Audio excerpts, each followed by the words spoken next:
दोस्तों, आप लोग सुन रहे हैं फोर्ड्स की कहानियाँ। अमर और माया दोनों पति पत्नी थे और 5 साल के बाद कनाडा से इंडिया लौटे थे। दरअसल अमर का ट्रांसफ़र इंडिया में हो गया था। अब अमर इंडिया में ही सेटल होना चाह रहा था, इसलिए 3-4 प्रॉपर्टी डीलर को पहले से ही बता रखा था कि वह एक बंगलो लेना चाहता है। प्रॉपर्टी डीलर ने काफ़ी बंगलो बताया, पर अमर और माया को कोई भी पसंद नहीं आया। आखिरकार एक बंगलो उनको पसंद आया और जल्दी ही सारी फॉर्मेलिटी ख़त्म कर डील फाइनल कर दी। ये बंगलो काफ़ी समय से बंद पड़ा था, लेकिन वेल मेंटेन्ड और मार्केट रेट से सस्ते में भी मिल रहा था। कुछ ही दिनों में अमर और माया अपने नए घर में रहने आ गए। उसी रात अमर और माया अपने बेडरूम में सो रहे थे कि अचानक एक आवाज़ से उनकी आंख खुल गई। अमर ने माया की तरफ देखा और माया भी अचंभे में थी कि इतनी रात ये किसी के रोने की आवाज़ कहाँ से आ रही है। नया घर था तो डर ज़्यादा ही लग रहा था। फिर भी दोनों ने सोचा कि एक बार देखना तो जरूर चाहिए कि ये आवाज़ कहाँ से आ रही है। दोनों उठे और लाइट चालू की, पर लाइट तो खराब मौसम के कारण बंद थी। अमर ने टॉर्च ली और आगे बढ़े। आवाज़ नीचे की ओर से आ रही थी। वे लोग नीचे की ओर गए। आवाज़ हॉल में से ही कहीं से आ रही थी। अब माया और अमर दोनों को ज़्यादा घबराहट होने लगी। अमर ने उस ओर टॉर्च मारा जिस ओर से आवाज़ आ रही थी। दोनों देखकर हक्के बक्के रह गए। उन्होंने देखा कि दीवार की ओर मुंह करे एक लड़की अपना सर दीवार से पटक पटक कर मारी जा रही है और जोर जोर से रो रही है। अमर और माया दोनों की चीख निकल गई और उस लड़की ने पलट कर देखा तो उसके सर से खून बह रहा था। सफ़ेद मुंह और बड़ी बड़ी आंखों में गुस्सा दिख रहा था। बस इतना देखते ही लाइट आ गई और उसी क्षण वो लड़की अचानक गायब हो गई। अमर और माया बहुत डर गए थे और ये क्या था वे समझ ही नहीं पा रहे थे। जैसे तैसे ऊपर जाकर वो यही सोच में जागते रहे कि कहीं उन्होंने जल्दबाजी में गलत घर तो नहीं ले लिया। मुश्किल से रात बीती। सुबह हुई। दोनों ही खामोश थे और सोच में डूबे हुए थे। अमर ऑफिस जाने को निकला और माया भी अपने काम में लग गई। दूसरे दिन रात को वही रोने की आवाज़ आ रही थी। फिर माया और अमर उठे और बेडरूम से बाहर आए तो पता चला इस बार आवाज़ सामने वाली बेडरूम से आ रही थी। अमर और माया उस बेडरूम की ओर बढ़े। दरवाज़ा खोला तो उनके होश उड़ गए। अमर और माया ने देखा कि एक लड़की पंखे से फांसी लटकाए हुए है और पंखे के साथ तेजी से गोल गोल घूम रही है। उस लड़की की आंखें खुली हुई थी और उसकी आंखें बड़ी बड़ी भी हो चुकी थी और उसकी नज़र अमर और माया पर ही पड़ी थी। हैरान करने वाली बात यह थी कि कल जो लड़की दीवार में अपना सर पटक रही थी वो और ये दोनों अलग लड़की थी। दोनों कमरा बंद करके भागकर अपनी रूम में दरवाज़ा बंद कर दुबक कर बैठ गए।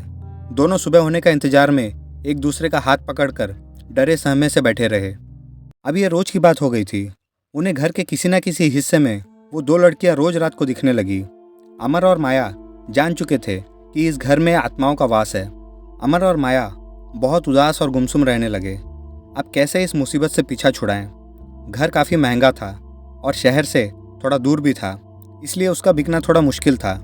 एक दिन ऐसे ही उन्हें कमरे में लटकती हुई और दीवार में सर पटकती हुई दोनों लड़कियां एक साथ दिखी।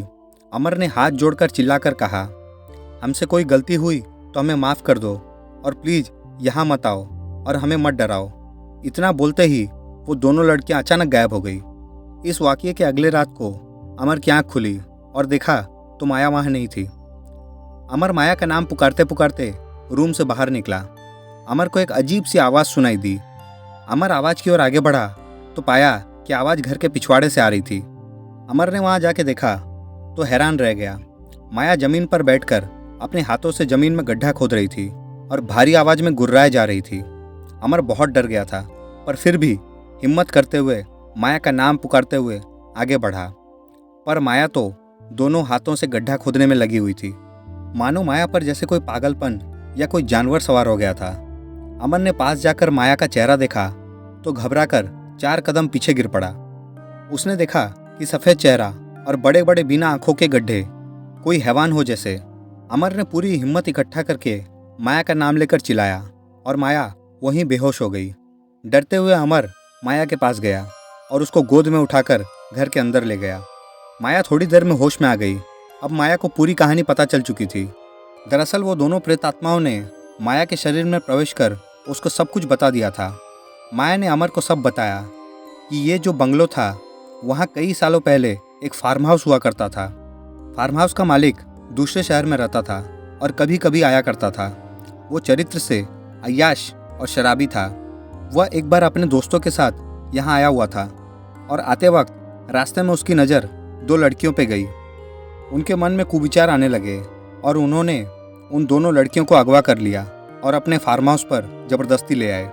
उन जानवरों से बचने के लिए एक लड़की ने एक कमरे में अपने आप को बंद करके खुद को फांसी लगा ली और दूसरी लड़की इनके काबू में नहीं आई तो उसका सर दीवार में मार मार कर बेहोश कर दिया।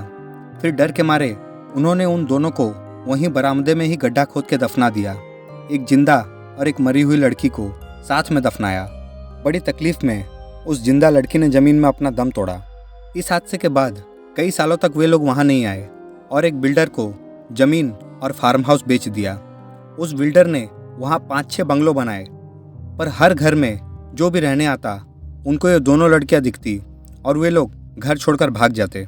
ये सब सुनकर अमर के होश उड़ गए और वो सर पे हाथ देकर नीचे बैठ गया। पर माया ने बताया कि वो दो लड़कियाँ आत्मा अब भी मुक्ति के लिए तड़प रही है। माया ने बताया कि वो दोनों आत्मा हमको परेशान नहीं करना चाहती, पर हम उनको मुक्ति दिलाएं वो बस इतना ही चाहती है और इसके लिए उनके जो भी अंग अवशेष बचे हैं उनका दाह संस्कार करके उनको मुक्ति दिलानी होगी। अगले ही दिन उन्होंने गड्ढा खोदकर उनके बचे कुचे अवशेष निकाले और विधिवत ब्राह्मण को बुला के उनका दाह संस्कार और अंतिम विधि करवाया। ये सब करवा के जब अमर और माया घर आए और थक कर रात को जल्दी सो गए तब दोनों को लगा जैसे कोई उनका नाम पुकार रहा हो। अमर और माया दोनों जाग कर बैठे तो देखा कि दो सुंदर लड़कियां उनके सामने खड़ी थी। ये वही लड़कियों की आत्मा थी, पर अब वो कोई डरावने रूप में नहीं बल्कि सुंदर परियों की तरह आई थी। दोनों लड़कियों ने उनको मुक्ति दिलाने के लिए अमर और माया का धन्यवाद व्यक्त किया और अचानक गायब हो गई। आज इस बात को 5 साल बीत चुके हैं। अब आसपास के घर में भी लोग रहते हैं और किसी को भी ये दो आत्माएं ना तो परेशान करती है ना दोबारा दिखाई देती है। दोस्तों, अगर यह कहानी आप लोगों को पसंद आई तो चैनल को लाइक, शेयर, सब्सक्राइब जरूर करें और बेल आइकन को दबाने के साथ साथ ऑल पर भी क्लिक कर लें ताकि आने वाली और भी डरावनी और मज़ेदार कहानियाँ आप लोगों तक पहुँचती रहे।